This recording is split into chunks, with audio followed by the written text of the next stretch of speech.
Hi everyone, welcome to episode 2 of Startup Playbook TV. I'm your host Rohit Bhargava, and today I'll be talking to Jimmy from Akagu. Today we'll be talking about deciding when to pivot, getting to know your customers better, and the 3 attributes that startup founders need to succeed.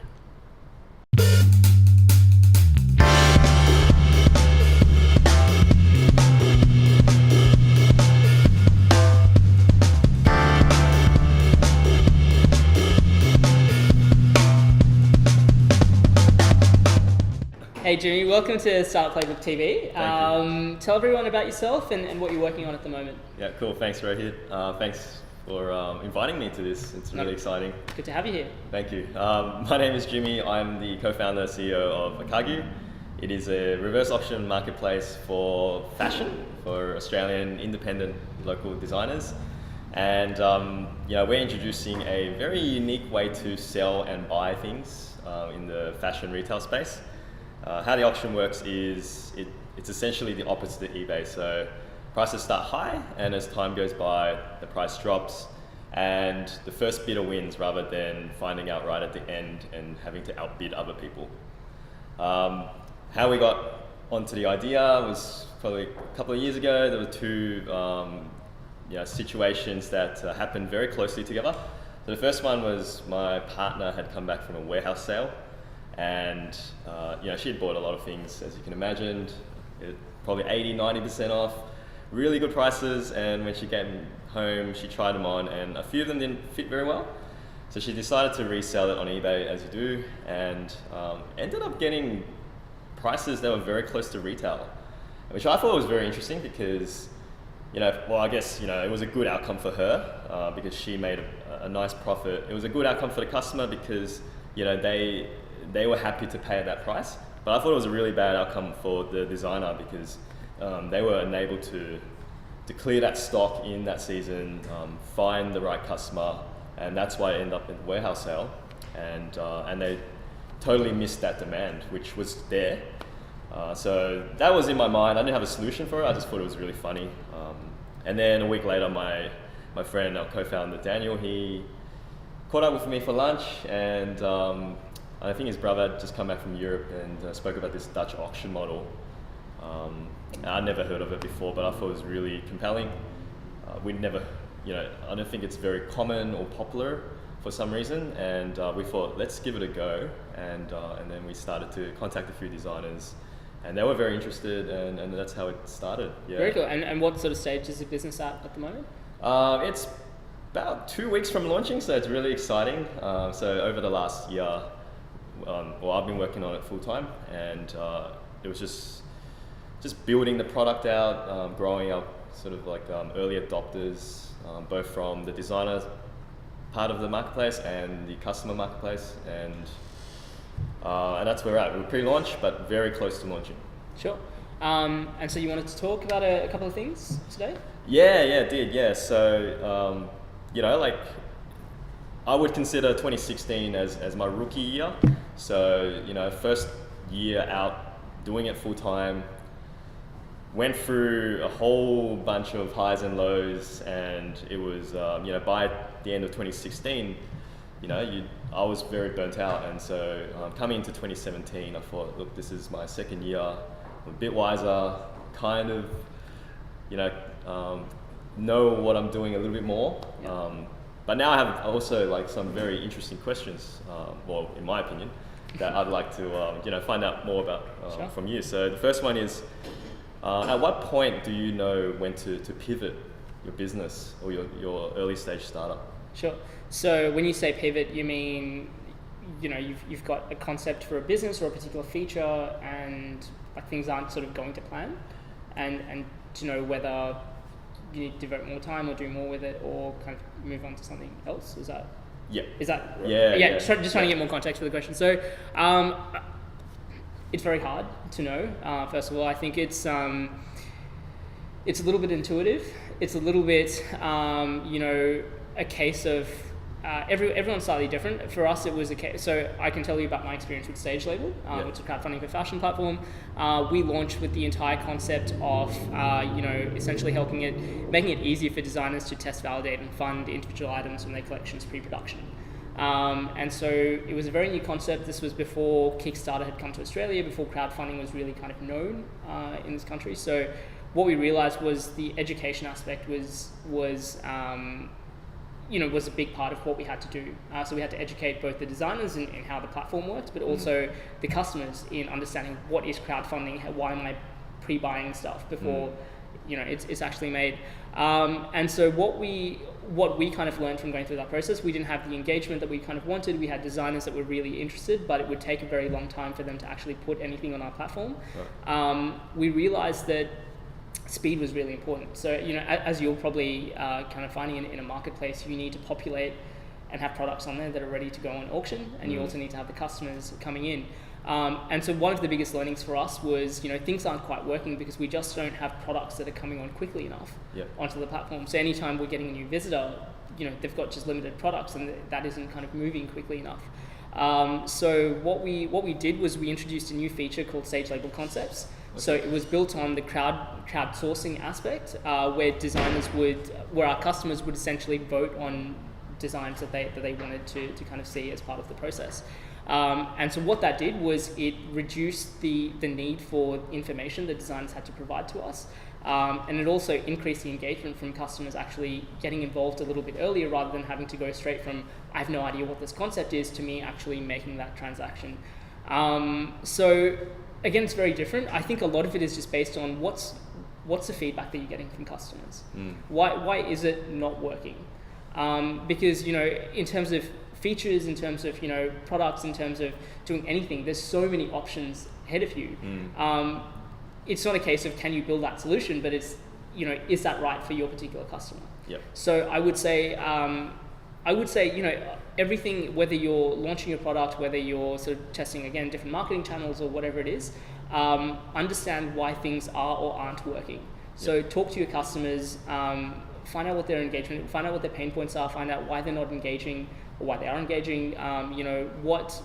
Why do they only come and buy off their 5th visit instead of, buying straight away? What are the things that they need to build up to? Is it a credibility thing? Cool. So how do you build up credibility a lot faster? How can you demonstrate that through your product? There's a lot of different ways. I think a lot of it just starts from knowing your customer and understanding them.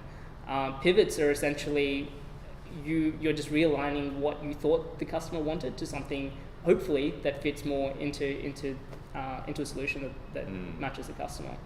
It shouldn't be a bunch of crazy visions that you have about a product in the hopes that it works. Yeah. Does that answer your question? I mean, that's a fantastic definition of pivot. Yeah, just realigning it to what your customers expect or want. Yeah, that's fantastic. Thanks for that. And that's a really good segue to my second question. Yeah.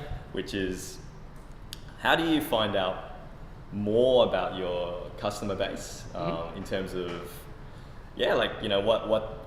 who they are, where they come from, why they're interested in you in the first place, but then also, their opinion on the current product and what can improve and what is working well and what isn't working well.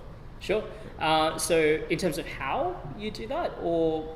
In terms of how, So some tactics, effective tactics. Sure. So, I mean, some tactics are, from the basics of sending out a newsletter and saying, hey, what do you think of our product? Or tell us more about you, fill out the survey. It's very important. So again, it kind of depends on, there's 2 ways of looking at everything, right? So like when you say wanting to get to know more about your customer, there's the genuine way of going, I actually just want to know more about you so I can serve you better. I want to build a community and have you actively engaging with us. And there's the other part of we just think that we need feedback from you so that we can improve our product to sell you more stuff. The impersonal stuff of sending a survey is one way of doing it. I would look at doing things like, for your particular product on social. I know you guys have got a decent following on Instagram. It's building. So, I would actively engage with people that are kind of following you. I would, send emails to your customer base, personal emails, people that have bought things, ask them how they're finding the experience, what do they like about, particular things, ask them questions. Another just general tactic is you could do an event. and literally invite people to come to that event and just say, we want to say hello to the people, meet the designers, meet the co-founders, meet the team behind Akagu, and that way you get that very personal kind of one-to-one touch. It's very difficult to know everything about your customer straight away, and again, people kind of jump into, we've got an email base of like 2,500 people or 4,000 people, let's just send them all an email. You'll get certain amounts of information, but in terms of actually building that community and building that, building a sense of like people wanting to give feedback and wanting them to feel as they're part of the business, I feel it's got to be a lot more personal and a lot more genuine than that. So literally doing the unscalable things. I'm a big fan of doing unscalable stuff just generally. But I think that's a really important way, and very like you'll find out a lot more about your customers that way than just sending out surveys. Fantastic. I think sometimes building a tech startup or a very online based business, you forget about the real world. Your customers exist in a physical world, and sometimes it's good to try and put a face on a name and get real feedback. Absolutely. Like, I mean, events are very difficult for anyone that's run things before. But so again, my previous startup, StageLabel, we did a lot of sort of runway events. We did a lot of different talks and things like that. That just built a lot of brand and a lot of credibility. It helped that was our biggest revenue generating exercise that we did. so we kind of had to keep doing that. But in terms of the level of engagement that gave to all of the designers, to all of the fashion schools, that then all of the designers then wanted to come and work with us, giving early access or giving VIP tickets to our customers, like really helped them feel like they were part of our community. It's just the small things that really matter. So it's just a question of like, what do you actually want to know about your customers and why do you want to know it? That kind of, there's no shortage of tactics of reaching them. I'm convinced. Akagu events coming up soon. Watch this space. Watch this space. Awesome. So the first question is, in your opinion, what are the 3 traits in a founder that are most crucial to building an early stage startup? To building an early stage startup, very good question. I'd say early stage businesses are really, really hard, as all of us who are kind of trying to launch something know. I think it's really important to do something that you really enjoy, so be in it for the right reasons. The right reasons being like, your vision is to actually solve a customer pain point, not so much to make, a $20 million, $100 million exit, because there are a lot of different ways of kind of doing that. But to overcome, you're just going to have so many issues that come up. If you don't love what it is that you're doing, it's very hard to see through all of the negative stuff that comes up. So I think just being something that you're extremely not just passionate about, but like are committed to solving is super, super important. I think the next part of that is feedback. So there's no shortage of people who have an opinion on things. I don't think all opinions are equal in terms of value. I think the best. A lot of my mentors have said this. A lot of the people that I've kind of interviewed on the podcast as well have said this. A lot of investors have said this. Is that every good founder is willing to take on feedback, but they also understand when the feedback isn't in line with their vision of the product. So essentially, being able to absorb things and extract whatever is actually valuable to them and their business, and being able to synthesize the right part is what makes a good startup founder succeed, because no one has all the answers, and also just because someone has an opinion doesn't mean their opinion is also right. So it's a combination of the two, and I think the third one, I think this is for me just a personal gripe with a lot of early stage startup founders that I see is, if you're trying to make something work, it has to be with like 100% commitment. So if you have an opportunity that comes up, like go all in. If it takes time outside of what your expectations were, if it's a talk, if it's you have to stay up, I remember I had my first holiday planned in about 4 years. Yep. I literally got there on the first day, and then I got an opportunity to come in and speak at an event where, there was potentially an investor was going to be there. Yep. And I literally came back from my holiday, went and attended this talk on that same night that I took a 10-hour flight, came back, Wow. gave a talk that night. The investor wasn't there, right? Yeah. But for me, it was the opportunity of if by the off chance that person was there, that might have, and they were interested and stars aligned, that could have meant a huge kind of success point for the business. Yep. And I think a lot of startup founders aren't willing to just jump on opportunities when they come, because they don't know what the ROI of that opportunity is straight away. Whereas I would say, especially if things aren't going, to plan, look at everything that's outside there. Especially if opportunities are coming to you, literally jump on it, anything. Because you never know who's going to be in the crowd. You never know who's going to be in whatever. I did a sports tech meetup where Adir Schiffman, we got him along to come and speak. This was about 4 years ago. Yep. And now he, the company's IPO'd and all of that stuff. And he was fortunate enough to come in and, jump on the podcast, and it's been one of the most successful episodes that I've had. And none of that would have happened if I hadn't started a random sports tech meetup and invited him along to come and speak at that earlier stage. So I think a lot of it is just opening those opportunities for yourself. But if things are coming to you, be willing to take them, even if you don't know what's going to come out of it, because you never know. Yep.